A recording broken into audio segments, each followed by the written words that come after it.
Wala ko lang, kaya nilagay ko yun sa ano mukha ko.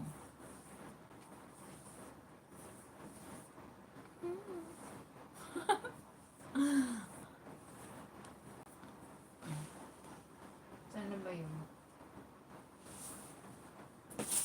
Dali nang mawala. Ano ba yun? Ayun. Ito yun, oh. Sunscreen Desire. Diba? 20%. Yung maglagay tayo para dito. Dapat yata sa ano lang to pag mainit ang panahon. Mukha to. Sapaw-sapaw. No!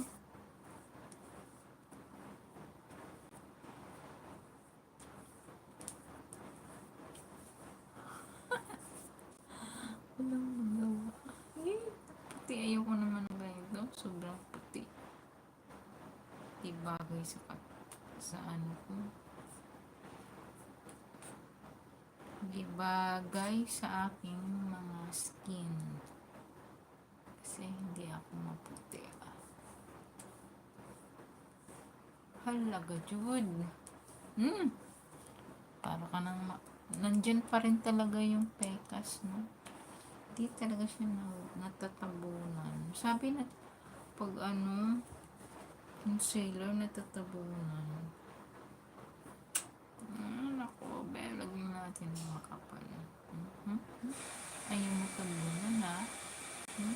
Uy, lo, ang kapal na. Di pa talaga ako nakalagay ng ganito kakapal, eh. Yeah. Grabe naman pag ganito. Hindi pa rin. Mag-mark pa rin yung ano. Nawawala siya.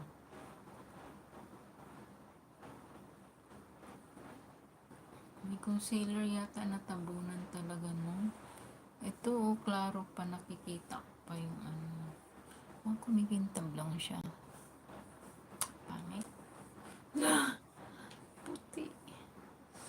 Ay, paano talaga naumod?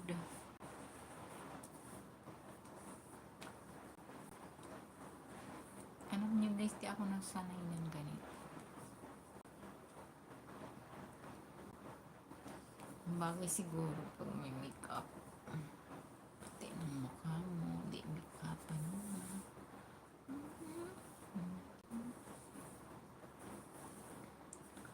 Kunwari nasasawa tayo. Ganun pa rin yung mukha. Hindi nagbabago.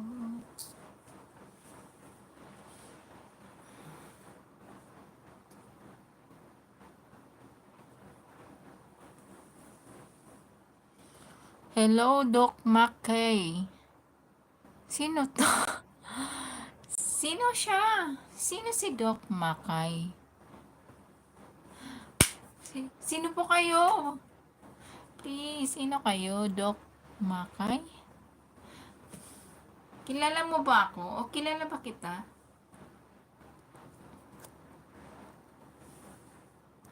Kilala ba kita, boss? Hello, Doc Mackay. Are you a doctor? Sabay ganun. Hello, Evelyn Musta. Ay, Evelyn Musta. Di siguro kilala niya ako. Sino yung si Doc Mackay, please? Grabe naman to. Ay, magpakilala.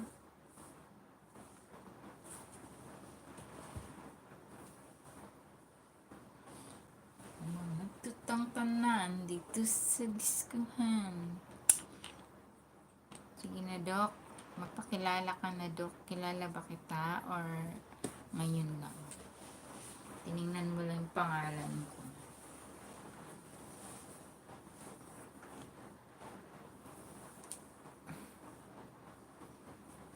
Okay naman ako.